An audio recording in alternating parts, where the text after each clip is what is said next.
following opinions are solely those of BoatTEST.com and its test captain. Hi, Captain Steve for BoatTEST.com, and today I'm on the Absolute 58 Fly. I'm going to put it on a sea trial in full performance evaluation, but first, let's take a look at some of her operational features. Crew quarters are accessed from a transom door to the port hand side. Inside, there's a single berth, a wet head just forward, and forward of that, entrance to the engine room. Okay, well, this is a nicely sized up engine room. Obviously, the focal point, the twin Volvo Penta D8 IPS 800s. The pods are easily accessible just behind them. Forward, 2 fuel tanks. There's a sight gauge to 1, which means we have a crossover underneath. I'd like to see some measurements going down the side of the tank to let me know how much fuel I have rather than just the quantity of the whole. Battery banks are just behind this panel here, just underneath. The Seakeeper gyro. Generator is over to the starboard side. Just behind, I can see the 2 cord reel bins. The fuel filters are all easily accessible. The air chiller system over here on the port side. Now, as nicely laid out as this engine room is, I have to take some points away from Absolute for the labeling. Everything should be labeled a little bit better than it is. In fact, you can see that the owner of the boat took it upon himself to do most of the labeling. Shore power cords are accessed just under the step.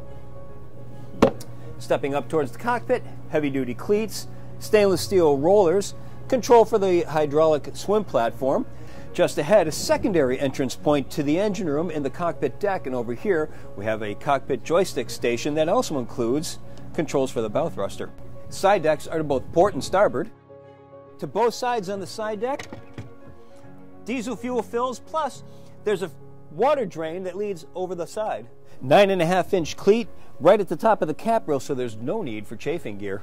Fully forward, the 32-inch rail height continues. There are 2 heavy-duty cleats with stainless steel chocks. A quick windlass leads to a stainless steel anchor roller, and there's a polished stainless steel plow anchor. The flying bridge helm is nicely laid out. It's port side mounted, so we have an entire view of the port side.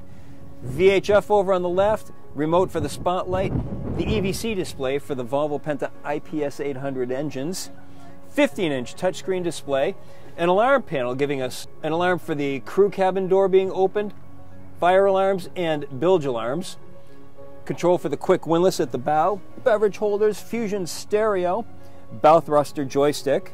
Steering wheel is mounted to a tilt base. The Bennett trim tabs are on the left-hand side, and there are LED indicators.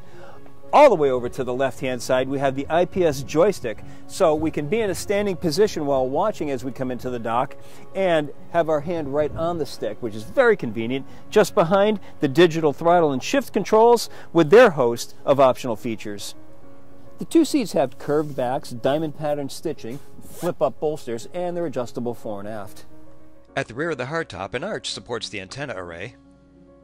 As far as panels go, the lower helm station is absolutely gorgeous. Carbon fiber panel on top of a soft touch dash. We'll go with the compass first. That's right in line with the helm. Left-hand side, the Volvo Penta EVC display. Twin 15-inch touchscreen displays, flanked by air conditioning vents. The alarm panel again.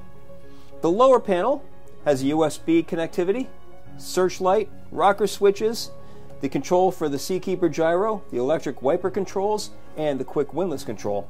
Over on the right-hand side, trim tabs with LED indicators to the sides, more rocker switches, quick bow thruster control, the Volvo Penta digital ignitions, the steering wheel, leather wrapped, and again mounted to a tilt base. To the right-hand side, the Volvo Penta digital engine controls, again with a host of optional features, and the IPS joystick. And I really like the position of this because I can be facing backwards, watch the stern as I back into a slip. The leather seat is double wide, wrap around sides, a single flip-up bolster, and it's adjustable fore and aft. When sitting on the seat, there's a comfortable footrest. And 2 things that strike me as really likable on this lower helm station: the outstanding visibility, particularly out these huge forward windshields, and this opening side door that gives us easy access to the midship cleat. Now, not only do we have great ventilation from this opening side door, we also have flow-through ventilation through the drop-down side window. Most of the time, electrical panels are hidden away somewhere on a yacht in a discreet location. Here, Absolute went with the electrical panel right out in the open and made it decorative so it fits in nicely with the decor of the salon. The hatch opens on 2 stainless steel struts, and everything is clearly labeled. Now let's look over the numbers. The Absolute 58 Fly has a length overall of 56 feet 6 inches and a beam of 15 feet 7 inches. With an empty weight of 48,000 pounds, 72% fuel, and 2 people on board, we had an estimated test weight of 50,702 pounds. With twin 600 horsepower Volvo Penta IPS 800 engines powering our test boat, we reached our top speed of 29.6 knots at 2950 RPM. Not surprisingly, with IPS propulsion, that top speed also coincided with best economic cruise. The 63.5 gallon per hour fuel burn translated into 0.5 nautical miles per gallon and a range of 221.7 nautical miles, all while still holding back a 10% reserve of the boat's 528 gallon total fuel capacity. We reached planing speed in 10.6 seconds and accelerated to 20 miles per hour in 12.2 seconds. While these are excellent performance numbers, a lot of what allowed that has to go to the fact that we were testing in ideal conditions on a flat, calm day that also prevented us from giving a reasonable account of handling characteristics in less than ideal sea conditions. So, we were left with crossing the occasional wake to determine that she makes a clean penetration through the waves, with no hull slap and the deck remaining dry. As is the case with all IPS-powered boats, turns were slow due to the reduced turning arc of the pods at speed. This is actually a good characteristic as it keeps everyone on board comfortable, even should a heavy-handed captain be at the helm. Of course, one of the most appealing features of any Absolute is how they turn heads and draw attention, and the 58 Fly was no exception, even drawing crowds during our test that we just couldn't seem to disperse. Oh well, the price we pay. Of course, it was during docking that we found the 58 Fly to be most forgiving. The IPS system was dialed in perfectly to the joystick, and small pulses from the cockpit station allowed us complete maneuverability and brought us into the dock with exacting precision.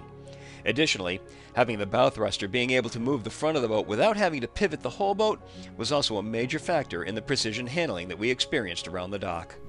Well, we've got the economy that IPS Power is so well known for, the handling characteristics that the brand is so well known for, and the comfort inside, but that part's another video. Be sure to look for it. For now, that's my full sea trial of the Absolute 58 Fly. For BoatTEST.com, I'm Captain Steve. We'll see you on the water.